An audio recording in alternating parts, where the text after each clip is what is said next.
Hello, everybody. Mr. Sanders here. Today we're going to read a book titled Getting Through Thursday by Melrose Cooper, illustrated by Nika Bennett.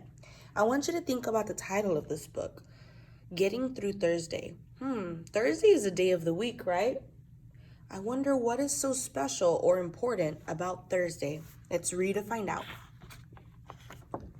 Getting Through Thursday.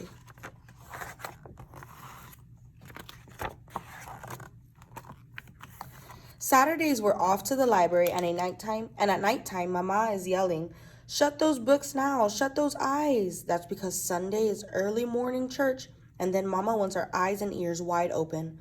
Mondays and Tuesdays ambled by just fine. Wednesdays we feel it coming, like an earthquake rumbling underground, making folks edgy before they even know why. And the next day, my family and I grit all we got towards getting through Thursday. That's because payday at Mama's school, where she's a lunch lady, doesn't come until Friday.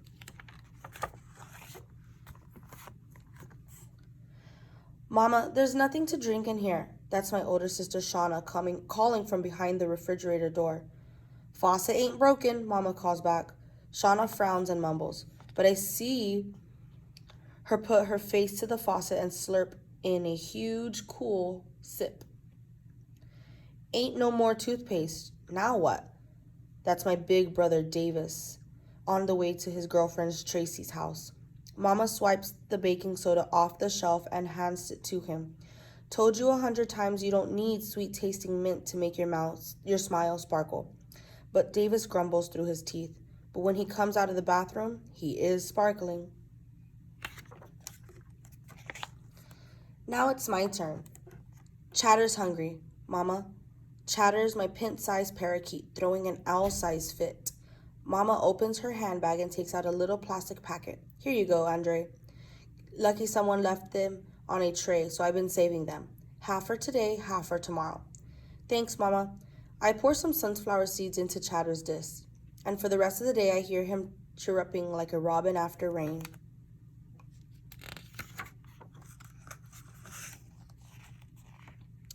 Every week's the same. The only thing different is the things we run out of. Every week except one. This particular week seemed like I had no problems. That's because of what my teacher, Mr. Mitchell, said the day before.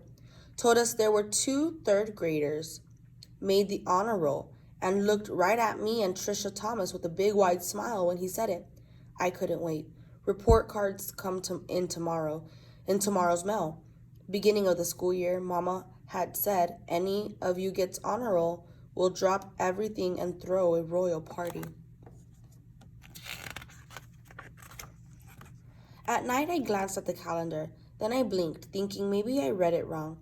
But there it was, bold and black as could be, Thursday, Thursday. I ran to the window just to see the first star and wish on it. Wish with all my might that report card day wasn't really on a you-know-what. I finally got to sleep that Wednesday night after all, knowing Mama always keeps her promises.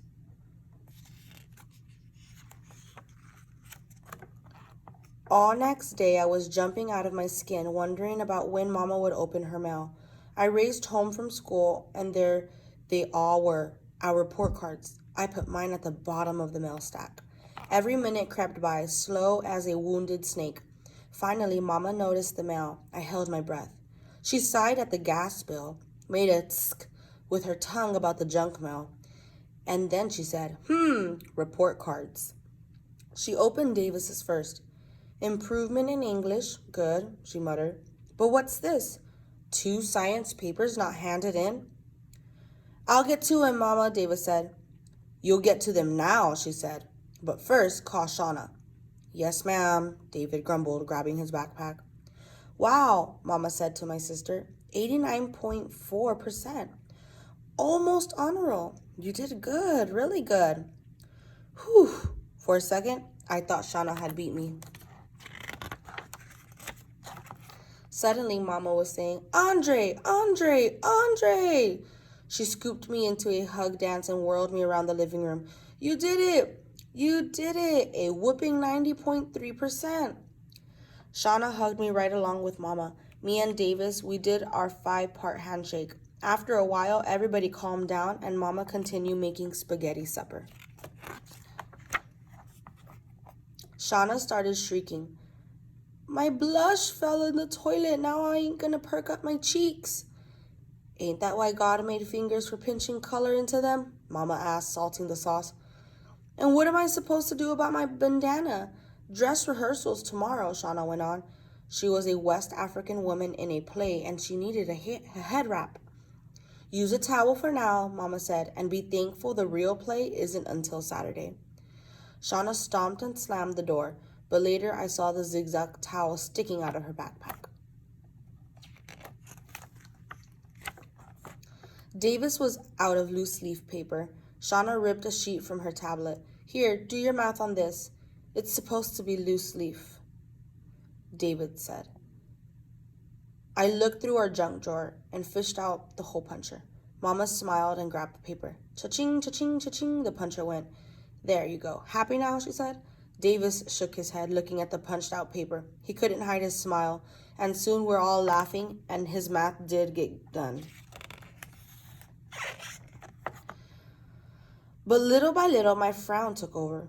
My problem today was bigger than a blush brush or turban or paper without holes. And the night was marching on. I watched Mama doing kitchen things. She saw me eyeing her and read my mind. She wrung out her sponge and set it aside. Angel babe, she said, like she always did when she needed to tell me what I didn't want to hear. Tomorrow we will have your celebration because you know what today is. That did it. Her face got blurry because my feelings were spilling out. I sure do know what today is. Today is report card day, not tomorrow. I don't care if it's Thursday or not. You promised, Mama. You said we'd drop everything and celebrate that very day. I broke away and slammed the door like Shauna and sunk down behind it. I heard them all whispering together out there. I didn't care what they were saying. I knew it was more talk about what we can't do and can't have, all because the day is wrong.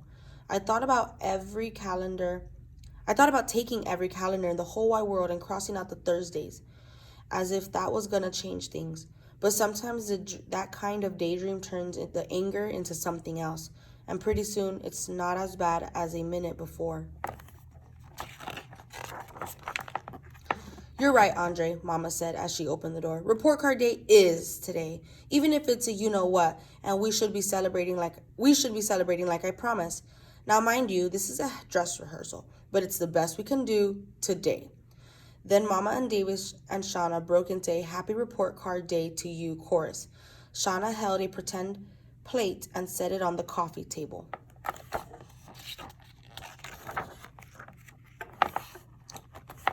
Okay, said Davis, pretending to light some candles. Make your wish and blow them out. I frowned. Come on, Shauna yelled. What's a report card day cake without some candles? I blew out the imaginary candles and Mama dished up the imaginary cake. What about the ice cream? Shauna said. Today's you know what, and you know what that means, Davis said. Right, I said, but at least there's cake. And we were laughing again like never before. When we got calmed, Davis pretended to take something off a pile. Here you go, he said, handing the thin air package my way. I pretended to tear off the wrapping paper. A Buffalo Bills pencil, I shouted, thanks. Same with Mama's imaginary t-shirt and then pretend sports stickers Shauna gave me. That night when Mama tucked me in, she settled herself on the mattress and sang. Hush, little darling, don't say a word. Friday is coming, ain't you heard? No matter how bad the Thursdays get, ain't never seen a calendar skip one yet. I threw my arms around her head and then hugged her song and her promise close. The next night, I got a real Buffalo Bills pencil in real wrapping from Davis. Same with Mama's real t-shirt and the real sports stickers from Shauna. I blew out real candles on a real cake after making a real wish. And of course, there was ice cream. And 6 days after, things were back to normal. But something about me was different. Our weeks are still the same. The only thing different is the things we run out of. We still feel the rumbling on Wednesday, and we still get grit all we got. But getting through Thursday isn't so hard ever since I got my gifts that report card day. especially the one that didn't cost a dime.